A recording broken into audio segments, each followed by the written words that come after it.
Melhor do que ter relevância é ter importância. Vem para cá, Murilo Leal.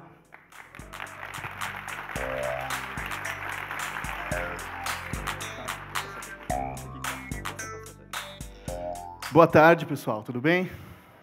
Vocês podem ver, eu sou o caçulinha dos Top Voices. E isso é bom, né? Porque está do lado de um monte de gente interessante, gente que trabalha, que executa, para mim é muito bom. Falar sobre si é sempre muito difícil, né? Porque a gente acaba não sabendo muito bem o que dizer. Então, eu sou jornalista e eu vim contar a história, porque é isso que a gente sabe fazer de melhor.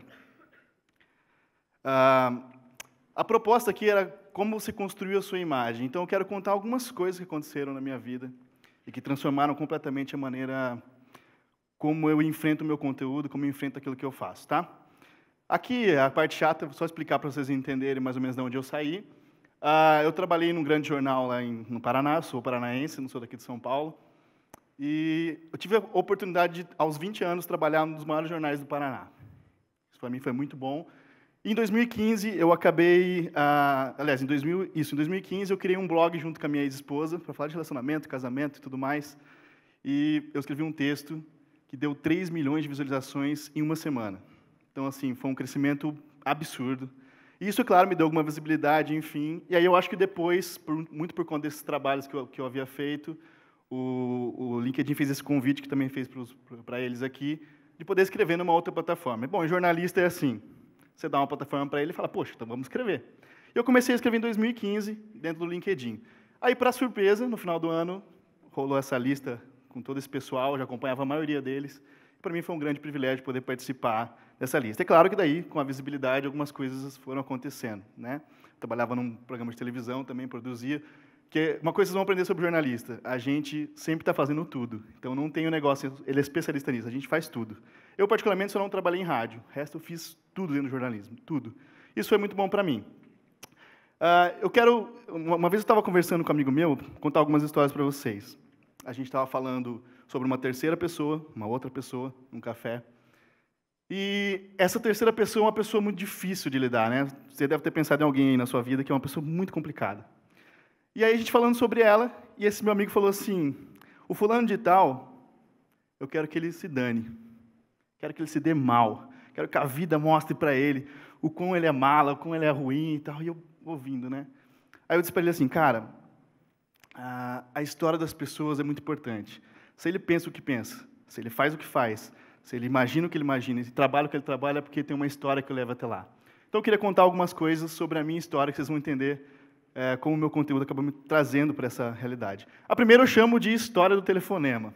Essa história é o seguinte, estava eu, trabalhando no jornal, era um sábado, e era pós-feriado, e eu era um dos responsáveis por colocar notícias no site, alimentar o site, né? E na época, se eu não me engano, eu era estagiário só. E eu estou naquele desespero, atrás de notícia, lá no Paraná, lá em Londrina, tem tantas notícias como tem aqui em São Paulo, né? Então a gente tem que ficar fazendo um trabalho um pouquinho mais diversificado, tem que ficar indo atrás mesmo. Então eu tinha ligado para o bombeiro, para a polícia, para os Power Rangers, tinha ligado para todo mundo para saber se tinha alguma ocorrência mais grave. E nada, cidade parada. E eu, de 15 minutos, tinha que pôr notícia. Aí meu telefone toca, meu ramal, eu atendi, era a chefe de redação. Eu era só um estagiário na época. Ela falou, Murilo, é o seguinte, o que está acontecendo lá no nosso site? Eu falei, o quê está acontecendo? Ela está paradão lá, vai atrás de notícias e tal. E eu falei, olha, não está acontecendo muita coisa, está meio tranquilão hoje, pós-feriado. Ela falou assim para mim, não interessa, eu estou te pagando para você colocar notícias aí no site. Puf, desligou na minha cara. Eu, como um bom estagiário, pensei, estou demitido. Mas não. E aí, eu juro para vocês, juro, que foram 4 segundos na minha mente que surgiu a seguinte ideia. Podia acontecer só uma desgraçazinha bem pequenininha, um tsunamizinho, assim, uma coisa bem leve, para eu conseguir ter uma noticinha assim. A gente ri, né, disso tudo e tal. Mas depois eu pensei, cara, olha que maluquice. Quem é você? Você tem 20 anos, está aprendendo. Que história é essa? E aí, naquele dia, eu pensei, tem alguma coisa de errado comigo. Eu já fui picado pelo inseto do mau jornalismo, né? Não sei tão cedo assim, né? E eu falei, cara, tem uma coisa errada comigo. E eu pensei, talvez seja um ambiente, talvez seja a proposta que eu estou aqui. E aí, a partir daquele dia, eu pensei assim, cara, não dá para viver assim. Tem que haver algum sentido e algum propósito. Qual é o meu serviço? Por que eu estou aqui fazendo o que eu estou fazendo? Né? Todo mundo já teve essa pergunta em um momento da vida. Eu dou graças a Deus que me deu aos 20 anos. Tem gente que, às vezes, lá para os 40 começa a se perguntar. Né? Então, eu me sinto um pouco privilegiado por isso. E essa experiência me trouxe essa realidade, de falar, cara, calma, o que você está fazendo aqui? E aí, tudo bem, depois foi passando, consegui o trabalho, passei por outras empresas e tal, mas esse aprendizado foi muito importante para mim. Eu falei, cara, eu preciso saber por que eu estou fazendo o que eu estou fazendo. E a minha geração tem isso mais rápido, né? Sofre essa pergunta mais rápido. Então, essa foi a primeira história que me transformou. Então, em todos os momentos, em tudo que eu produzo, seja texto, vídeo, tudo que eu estou fazendo, tudo que eu estou metido no meio, eu penso, qual é o sentido disso aqui? Nem que seja um sentido básico, aqui o Mark falou de alguns, né? Nem que seja um sentido básico. Às vezes é só para ganhar dinheiro mesmo. Às vezes é só para fazer uma conexão. Mas qual é o sentido? Isso tem que estar muito claro para a gente. E eu tenho alimentado isso. A segunda história não é muito legal, mas é importante na minha vida. Esse rapaz aí é o meu primo. Eu tenho 3 irmãos do lado de pai, e esse primo meu. Nós somos em 4. E essa foto aí foi eu que fiz. Eu que fiz essa foto. Mais ou menos uma semana antes dele me falecer. Essa foto eu que fiz. Um dia eu estava lá em casa, o pai dele liga e fala assim... sua mãe está aí e tal? Eu falei, que aconteceu alguma coisa, né? 3 horas da manhã. Ele falou assim, sua mãe está aí? Eu falei assim, tio, pode falar comigo. Ele falou, cara, Rominho faleceu. Como assim? Loucura. Como eu disse, ele era meu único primo, par de pai, então era praticamente nosso irmão. 20 anos, ele brigou com a namorada um dia lá na universidade que ele estudava, teve uma ideia de pegar o carro e sair dirigindo para dar uma espairecida, bateu de frente com um caminhão. De frente. Não teve nem chance. Ele tinha um Santana, aqueles 2000, né, que é mais antigo, o povo conhece, turbo, mas não teve chance. E aí, me deu um pau, assim, sabe, total, quando dá aquele pane. Falei, cara, calma. As coisas precisam acontecer devagar. E aí, ele estava passando por alguns problemas, depois a gente acabou descobrindo e tal, nós éramos muito próximos e tal. E a primeira pergunta que me veio na cabeça foi, eu acho que é comum acontecer isso, foi, por que eu não notei? A gente era tão próximo. Por que não percebi isso? Por que eu não consegui diagnosticar? E aí, naquele dia, eu decidi assim que tudo que eu fosse fazer na minha vida seria... Eu não ia deixar ninguém passar pela minha vida sem que tivesse algum impacto. Ninguém. E eu tento levar isso muito a sério. Outro dia eu estava aqui em São Paulo, né? O pessoal de São Paulo é um pouco mais fechado. Eu estou numa padaria tomando café, aí eu vi uma senhora assim, né? Senhora, né? 50 anos, não é senhora, né? Desculpa, senhoras aí. Uma pessoa um pouco mais velha que eu, vamos dizer assim. E eu estou lá na padaria tomando cafezinho, ela com aquela cara assim, triste, né? E tal. Eu, muito atrevido que sou, cheguei e falei assim, oi, tudo bem? Aí, os paulistas não estão acostumados a conversar, né? Com gente estranha. Ela me olhou assim, tipo, quem é esse rapaz, né? Falei, tudo bem? Ela falou assim, olha, mais ou menos, né? Sabe como que é a vida? Aí eu pulei pro banquinho do lado e falei, não sei, me conta. Aí ela me contou lá da família dela, o filho, adolescente, não sei o que lá, tal. Eu praticamente só ouvi. Ela conversou, estava até meio atrasado já, e fiquei ouvindo ela falando. Daqui a pouco, eu não disse nada. Ela só virou e falou para mim assim, ai, obrigado. Eu falei, de nada? Pelo quê? Ela, olha, eu estava precisando falar com alguém, mas isso não acontece muito, eu estava muito triste e tal, e começou a conversar comigo. Então, assim, a partir desse momento, eu pensei, cara, eu não vou deixar ninguém passar pela minha vida sem que haja um impacto na vida dela. E lá nos meus textos, quem está acostumado, né, não sei se alguém conhece aqui, eu sempre tento fazer isso. Qual é a ferramenta que eu ofereço para o meu leitor? Depois que ele passou pelo meu conteúdo, o que ele aprendeu? Qual foi a diferença do meu conteúdo em relação à experiência que ele teve? O comentário que eu mais adoro, que eu costumo dizer que é o meu salário, quando alguém diz assim, obrigado, isso me ajudou muito. E às vezes é muito perigoso, né? Quando a gente tem muita relevância, essa coisa é muito perigosa. Uma vez aconteceu comigo, eu sempre conto isso também. eu escrevi uma história, um texto falando da minha história, né? Que eu saí do jornal e tal, fui fazer o meu próprio negócio, enfim. E contei com tanta paixão, mas com tanta paixão no texto, que um rapaz de uns 18 anos falou, cara, vou pedir demissão amanhã. Eu falei, não, calma. Você não entendeu muito bem. Vai devagar. Aí, no próximo texto, eu expliquei, né, a questão de planejamento, enfim, como aconteceu comigo. Mas você vê a força que você acaba tendo. Por quê? Porque as pessoas se identificam quando você é autêntico. Elas sabem sobre o que você está falando. E eu, de certa maneira, tenho esse costume de ser autêntico. Quem passa por mim sabe, ou me ama ou me odeia. Não tem jeito. E eu gosto de ser assim, porque eu prefiro passar pela vida das pessoas e fazer algum sentido para elas. Eu acho que qualquer empreendedor, e aqui tem várias pessoas, né, que são empreendedores, tem que pensar nisso na hora de criar um negócio, na hora de criar um projeto. Qual é o problema que eu estou resolvendo? Esse problema, ele é importante para o mundo? Porque se for só para ganhar dinheiro, eu, por experiência própria, digo, não funciona. Sou jornalista, né? Então dinheiro não é muito meu forte. Não funciona, tá? Então, essas são as duas histórias. Aí eu queria trazer para vocês algumas diretrizes, algumas coisas que eu percebo dentro do meu conteúdo e dentro das coisas que eu participo, que me projetam de uma certa maneira.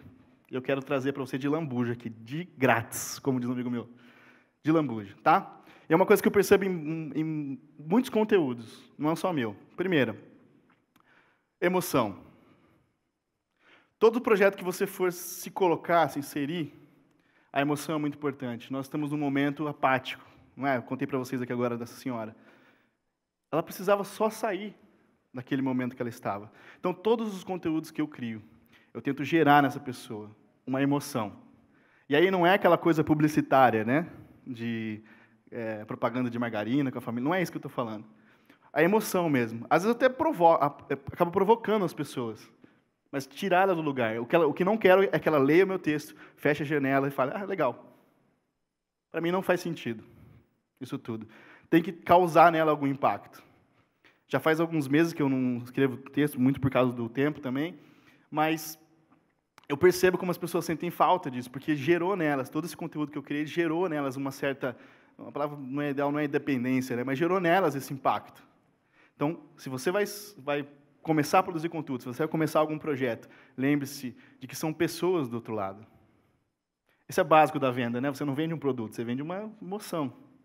Quando você está com um tênis novo, você tem uma emoção nova. Então, lembre-se disso. Segunda coisa, lado B. E aí é uma coisa bem de jornalista isso. Eu percebo que as pessoas consumem meu conteúdo, e de outras pessoas que também têm essa abordagem, que fala assim, todas as vezes que eu for consumir aquele conteúdo daquele cidadão, daquela pessoa, daquela personalidade, ele tem sempre um lado diferente de ver. Clichê não funciona, ou funciona menos, né? Qual é a contribuição, qual é o posicionamento que você tem, qual é o olhar que você tem, você, sua empresa, seu produto? Isso é muito importante, porque gera em quem está consumindo esse conteúdo a ideia de que sempre vai ter benefícios em te seguir. E eu tenho certeza que muitos dos meus seguidores não foram muito porque eu escrevo demais, porque eu sou um bom jornalista, não é por isso. É porque eles sabem que todo o conteúdo que eu vou apresentar ali, quando piscar a janelinha ali que eu escrevi um novo texto, vai ter uma abordagem diferente. Certo? Então, lado B é muito importante. Se você vende mais um produto convencional, ok, você vai se posicionar no mercado normal, talvez vende bastante, mas você não vai ter nenhuma expressão de marca ou pessoal, né, que seja. Fala-se muito sobre empatia hoje, né? Eu enxergo com bons olhos isso, nós estamos resgatando algumas coisas, alguns valores, e a empatia é uma delas. Todas as vezes que eu recebo um comentário, eu recebo 3 tipos de comentário lá. Um é assim, que legal, sensacional, um monte de coisa. O outro é assim, puxa, cara, eu me vi muito nesse seu texto. Puxa, cara, faz o que você escreveu faz muito sentido. Eu poderia ter escrito isso. E o outro é, fulano de tal, olha o que nós estávamos falando naquele tal dia. Marca alguém assim. São 3 tipos de comentário. E para mim o mais valioso é esse. Quando alguém fala, eu me percebi nesse texto. Tudo isso que você construiu aí sou eu. Para mim, objetivo alcançado. Você achou, Renato? Acho que eu apertei errado aqui. Aí.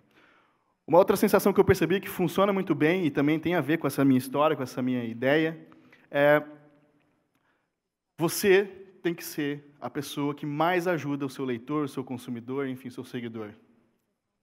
Se ele não tem nenhuma ajuda da sua parte, se ele não se percebe ajudado, ok, ele vai passar batido no seu conteúdo. Qual é a contribuição? Então, assim, vou trazer para o texto. O que eu tento fazer no texto? Ao final, ou durante o texto, criar assim, como eu posso ajudar essa pessoa? Efetivamente. Efetivamente. Ou seja, como ela vai sair do trabalho dela para empreender, quais são os passos que ela tem que tomar. Ou, né, eu não sou nenhum guru de empreendedorismo, mas quais são os passos que eu tomei? O que deu certo para mim? Eu tento compartilhar isso. De um jeito que segunda-feira, quando ele chega lá no trabalho dele, na baia dele, ele lembre disso. Ele lembre. E tem essa vontade de fazer isso. Então, você é o maior ajudador do seu público. Você é o maior ajudador do seu público. Certo? Por último, a minha geração, especialmente, e algumas que vêm depois de mim, a gente tem muito essa coisa da experiência, né? Então, se você gera uma experiência no seu leitor, no lado de lá do seu conteúdo, certamente ele vai querer compartilhar com você. E a experiência ela é fundamental. Eu vejo aqui, por exemplo, daqui de cima, eu consigo ver o rosto de muita gente. E eu vejo alguns estão tendo experiência com isso aqui agora. Estou falando, puxa, alguns estão meio que dormindo também, mas faz parte. Mas é uma experiência. Ou seja, qual é a experiência que você está apresentando para o seu público? Qual é? Se você está só fazendo... Eu trabalhei em agência também. Alguns clientes falavam assim, não, eu quero só ter um postzinho lá no Facebook. Lá. Eu falava, puxa, mas qual é a experiência que você desenvolve? É só para ter uma presença ali? Não vai funcionar. É uma estratégia errada. Então, lembre-se. Vou voltar ali para a gente só lembrar. Emoção. Lado B. Empatia. Ajuda. Experiência. Agora eu quero que você pense assim, não precisa falar para não passar vergonha, mas pense assim, quais são as ideias que permeiam a sua vida? Por que você está fazendo o que você está fazendo? Qual é a experiência que você traz dentro da sua empresa? Qual é a ajuda que você oferece? Já pensou sobre isso? Se você não pensou, talvez seja agora a hora de você pensar. Eu sou jovem, tenho 27 anos, mas eu me considero até meio que privilegiado com algumas coisas. Eu sempre tive gente muito boa perto de mim, gente que me ajudou. Então, eu aprendi isso cedo, e aí talvez seja a hora de você aprender também. Quer dizer, na verdade, nós estamos aprendendo, né? Estamos aprendendo isso a cada dia. Os 200 e poucos mil seguidores lá, tudo que eu tento oferecer para eles não é só meu rosto, minha marca, né, pessoal? O que eu tento oferecer para eles é isso. E eu acho que é isso que faz toda a diferença. O meu conteúdo, quem eu sou. Aliás, o meu conteúdo é exatamente quem eu sou. Exatamente. Para o bom e para o ruim. Mas sou eu. Eu acho que isso é o mais importante. Espero que tenha sido uma experiência boa para vocês. Obrigado.